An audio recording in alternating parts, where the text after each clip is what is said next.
Nithyanandam. So we'll see how far I get on the intended topic for this video.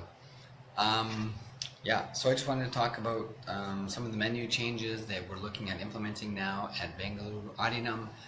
So it's really exciting because I've been coming here since 2009 actually, and before that I was mostly studying in Concordia University in Montreal, Canada. I ended up getting a teaching degree in early childhood and elementary education. Before that I had a diploma in computer engineering technology, and I worked with General Electric software for a little while. Anyway, and one of the things I learned in university was about my eating habits and how and why I wanted to eat. And I basically ended up really liking oranges, but I always ate the fruits before I would make a sandwich, basically, and fruits, and that was mainly what I would have. And I'd always want to drink water and take the fruits before the solid foods. And I just found that it kept things a lot lighter, and when the water was already in there and the digestion already started to put then the solid foods in, it tended to flow a lot more easily rather than getting stuck down there. And anyway, so I just kind of experienced some of the things about how I would get sleepy if I would eat more heavier foods and all these kind of things. And anyway, so I basically gravitated towards eating mostly fruits and a lot of liquids, just drinking water all day can easily keep you awake and give you a nice clarity. And if there's anything that gets in your way in terms of like a distraction or something, just drink a lot of water really helps to kind of keep you alert and keep you moving. Actually, to be honest with you, keep you going to the restroom. you know, when you're walking, it's like if you want to stay awake, go for a run. If you're running, you will not fall asleep. And if you're constantly walking to and from the restroom and drinking water, then you'll not be able to sleep. So I know studying for long hours, that was one of the challenges in the hot, kind of quiet, whispering library, to try and stay awake with the fan going there, you know, and very hot, and like trying to read and memorize whatever the heck it is you're reading about. I remember reading these psychology textbooks, and I remember one time specifically I spent about 1 hour on not even one page, about 3/4 of a page, and there was a guy sitting across from me, and he came and sat down when I was reading that page, and I was there for almost an hour just staring at this page. And he just packed up his stuff and left after about 45 minutes. I don't know, I think I was really distracting him. But I remember sometimes just sitting reading the same paragraph and like just feeling it was like I was reading German. I didn't even know what the words meanings were. So anyway, it's important to keep your brain alive, you know. And anyway, so what we're going to look at doing is in the Analaya at Bengaluru Adinam is look at basically keeping people's bodies alkaline. And so we're looking at a combination of like a super spice powder to get a lot of antioxidants. It's a blend of like, I think, black pepper and turmeric and clove and 2 other spices. So basically take some of that, which will give you, I don't know, the number was like 11,000 or 15,000 antioxidants or something, which is like your a good daily requirement for making sure your body stays on the side of alkalinity. So we'll be mixing that up in proper proportions. That's one thing. So of course, starting the morning with neem juice. So neem juice is a great alkalizer for your body. And then we have the bliss balls, which is like a lightly roasted black sesame ball with jaggery. So that will be after puja.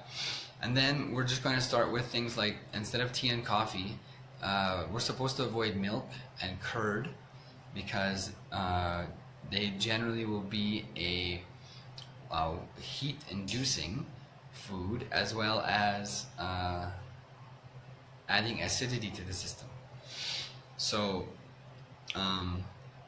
curd will be used like probably with aval rice, poha, which is like a pressed rice. It's like a dried pressed rice, and so when you add water to it, it becomes more bulky. So you can add water and curd, and it becomes like a curd rice. So we'll probably be offering a small amount of that for breakfast, just so there's some kind of usual thing that people are a little bit familiar with. So we're just going to start with like one meal at a time, not changing all 3 meals and all like the snacks and coffee service in the first day. Like people like just weaning people off tea and coffee in the mornings is going to be like dangerous. So we're looking at ways to kind of make it a little bit less painful for people. But that'll be one of the things. So what we'll start with is in the morning around like 7 a.m. instead of milk tea and milk coffee, it'll be like a herbal tea and like a lemon juice kind of thing. So the herbal tea will have like ginger, it could have pepper, lemon, it could have lemon, and the lemon juice of course has lemon. So these things will be also like alkalizing. So pretty much all the foods we eat should be alkalizing, because like most of the foods in society actually, especially in North America, will be acidic to make your system sick, so it's vulnerable to all kinds of diseases basically, so that you can give a lot of your time, money and energy to pharmaceutical companies. So we'll be working on that. So basically alkalizing foods will be like raw foods. Most cooked foods will be adding acid, and most raw foods will be alkalizing. And we'll be using foods just from Bhaga Shastra. So the foods from like the vegetables from Bhaga Shastra. So I was just looking at this so milk is basically something we should avoid, and curd should not be mixed with vegetables. Like we're making like curd salad and stuff, so we should not do that. Curd we should avoid. Curd we can use when it's heavily diluted with water to make a buttermilk, so you can use that. So it's very cooling. What else we got here? And you can add some jaggery with, if you have to use curd, or if you decide to use curd, you can add some jaggery with it. Jaggery has a lot of iron and minerals, and it's a really nice sweetener that has a really positive emotional impact on your system. For the pineal gland, pineapple, pomegranate, coconut is very good. We'll be using a lot of coconut. We'll be just raw ground coconut. Coconut is some kind of amazing thing. I don't know nearly enough about it. It has a super impact on your system. There's something about it, I don't know what it is. I think it has something to do with the sweetness and the fat in it. I don't know everything about it, but there's something amazing about coconut. And so we're going to be offering a lot of coconut, especially with jaggery. When you have coconut with little jaggery, there's something amazing that makes a super healing impact on your body. I think that's what the person was mentioning, that someone had been healed from Alzheimer's just by taking ground coconut with jaggery. So anyway, when you make your system alkaline, it can just heal itself in amazing ways, and no limits to what can happen that way. So basically the idea is we'll be on a empty stomach. So in the nighttime we can take turmeric milk. So the turmeric removes the kind of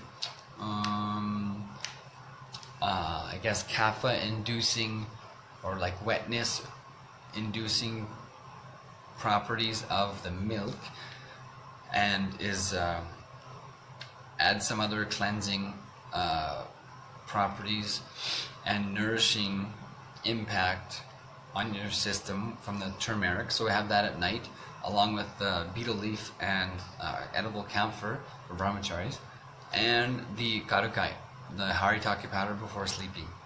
So these things are happening in the night. Then you have an empty stomach, so you come to the morning, you take the neem juice, which is alkalizing. After the puja, we have the bliss ball, the black sesame ball. If you want some herbal tea is there, or lemon juice or something. So still pretty much on an empty stomach. So then we go to breakfast on an empty stomach. See, the thing is, when you have an empty stomach, whatever you put in your body, then it'll just suck it up, and it'll totally orient itself to wanting that thing. Like whatever you present yourself with first as a solution for any issue, your system will orient itself towards looking for that solution next time when it experiences a similar problem.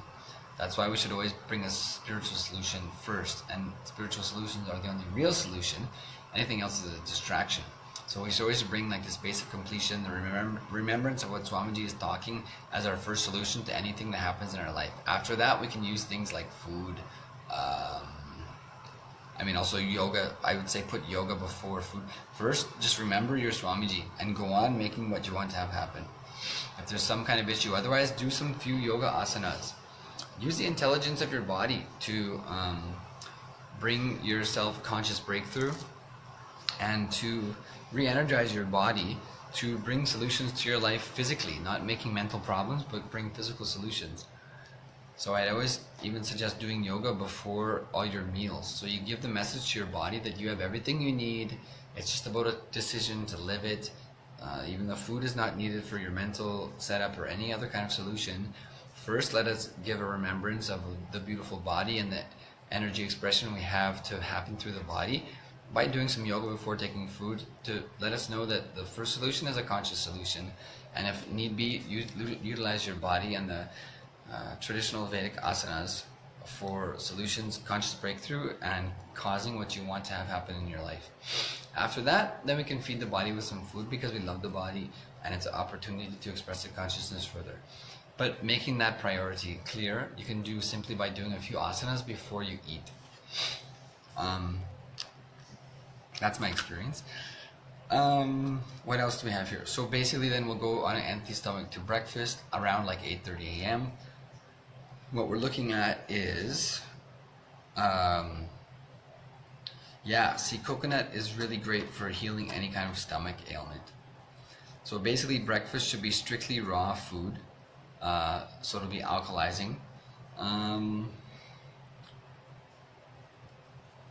It can be, so we'll do something like, there will be a sprout. See, sprouts are really awesome for the system. So there'll be one kind of sprout, 2 kinds of salads, 3 kinds of fruits, grated coconut with jaggery, and 1 kind of juice. Could be like a lemon juice or vegetable juice, just so that there's a liquid available. And then we can add things like nuts, dried fruits to the salads.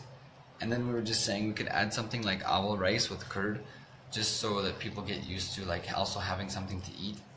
Because right now we're going from like idli, dosa, sambar, chutney, kanji, a sundal, and some kind of vegetable, and it can be like a curd and a fruit. This is what we serve during breakfast. So like that basically. So all these things for eating and chewing like that, and cooked foods. So we'll be going to raw foods, which will be the sprout, 2 salads, 3. This is so awesome. A sprout, 2 salads, 3 fruits, grated coconut with jaggery. It's so awesome because we're going to be making great decisions. And also at that time we can have this powder that is like the ground clove, black pepper, turmeric, and 2 other things. I don't remember what they are. So this combination of 5 spices to give all the antioxidants you need. So this is too awesome. It's so great. See, moving towards a yogic diet. Swamiji was saying fruits and flowers. So even like the root vegetables we should not eat. Any damage to the plant we should avoid. So fruits and flowers. So he said we're moving towards that. So for now, that's what we have basically, is like 9 items. So there's a sprout, 2 salads.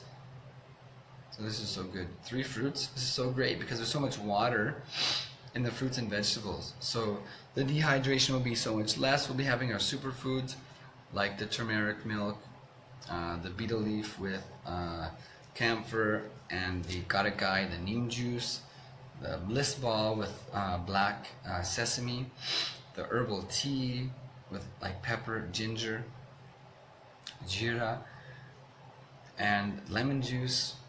Lemon is a great thing for your system, another superfood. Then sprouts, we'll have sprouts. See, all in an empty stomach coming, so the digestion will just pick right up. When your digestion is good and we're doing the panchakriyas to clean the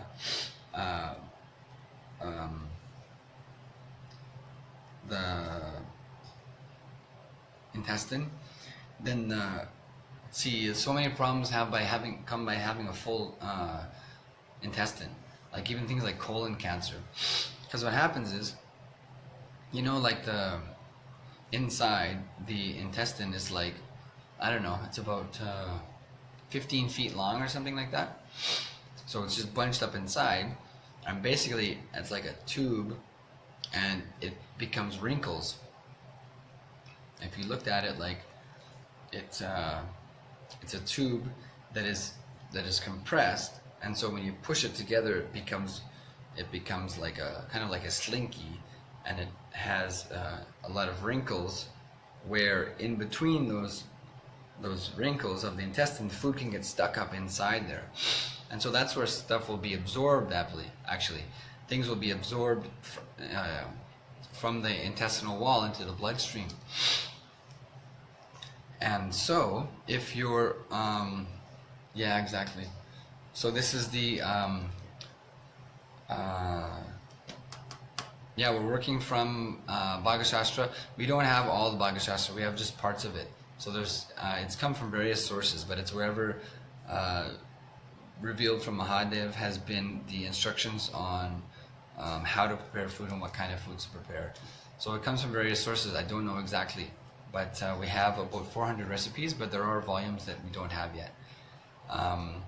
So we so the intestine is like compressed like that, and so it becomes wrinkles, and so it has grooves like this. When it becomes wrinkled together, it has grooves like that, and the food gets stuck up in there where it would be absorbed into the bloodstream. So if there's a lot of like starchy, heavy, dirty foods getting stuck in there, then it causes many problems. See, all your like nutrient absorption then is inhibited, and then that collection of food particles starts to collect other foods, and then it starts to like calcify and become hard, and it starts to prevent those parts of the small intestine from functioning, from being clean, and from the pores from functioning. It's like if you get oil on your face or whatever, the pores get clogged, and then infection can happen.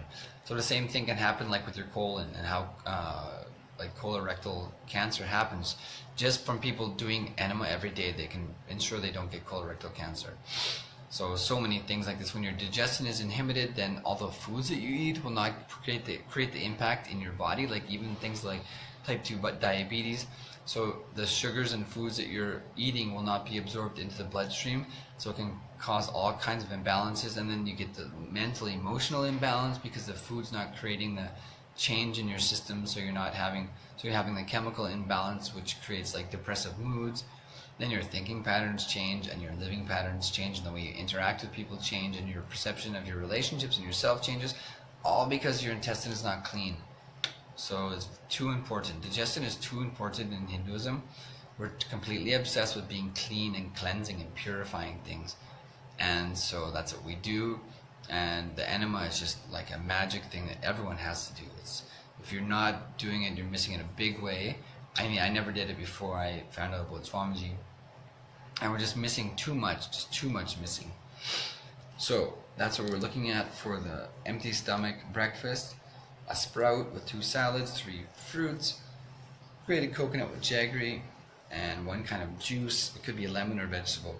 Then adding nuts or dried fruits to the salads. So all these awesome like superfood, right? That's what we're supposed to have. High octane food, right? Food that gives you water, antioxidants, a little bit of natural sugars, things like iron, minerals,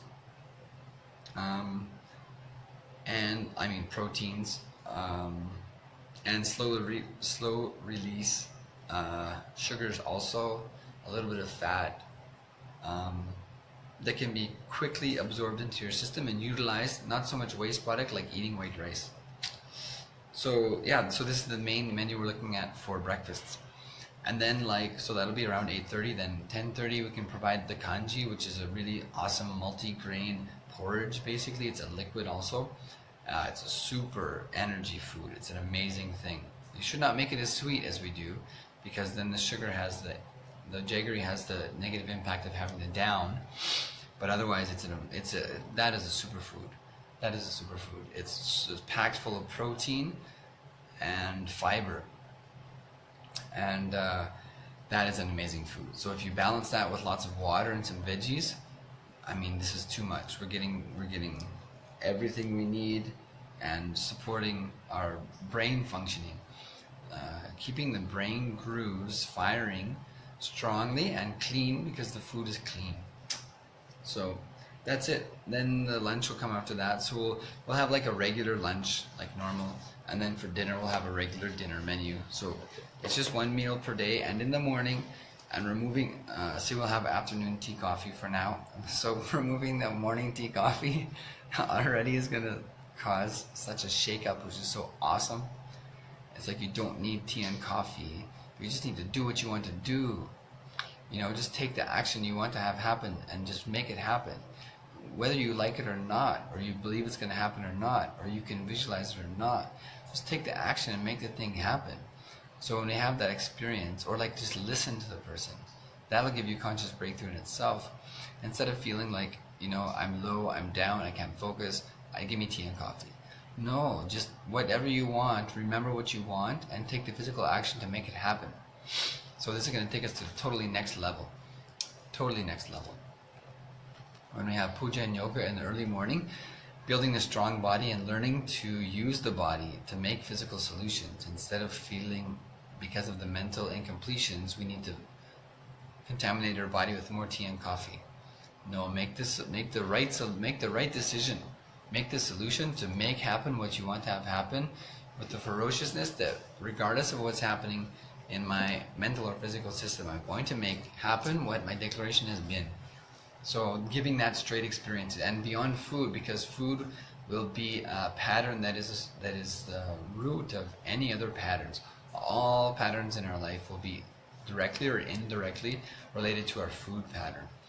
This food pattern of not having enough, or not having the right things, or not liking what was offered to us as a baby, will carry those incompletions for our whole life. Big incompletions about our mother and food. So all patterns, all incompletions in our life will be directly or indirectly related to food. So through this awesome diet, there'll be no doubt that we're getting what we want. We're becoming more clean. We're becoming more operative on the energies of prana and completion and integrity, which in society, like, integrity is like the last thing. It's like, just get what you want, do whatever you have to do, lie, cheat, steal to get what you want, and don't worry about it and move on. But that creates incompletions in our mental setup where, I didn't quite do that in the best way possible. I hope no one finds out about it. I didn't want to do it that way, and I'll do it again because it worked for me. So all those doubts, incompletions that are created by leaving integrity to the last, here in Kailash, in Adi Kailash, the first thing is integrity. And so this will be really cool. It'll really help us to be integrated to ourselves. Why are we here? We're here to break patterns and do stuff that, you know, is possible and necessary as a conscious being, but most of the entire world will feel it's impossible. We're here to do the impossible and make sure that we're living the truth of our nature as superconscious beings and expressing superconscious powers and giving that to more and more people.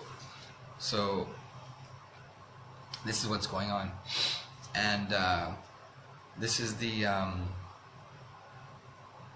awesome opportunity that's being created just through food. See, if you look at the food patterns people have, right, with soft drinks and fatty foods and sweet foods, and I mean, you know, how people, when they can't function, they grab the tea, grab the coffee, grab the food, or sleep.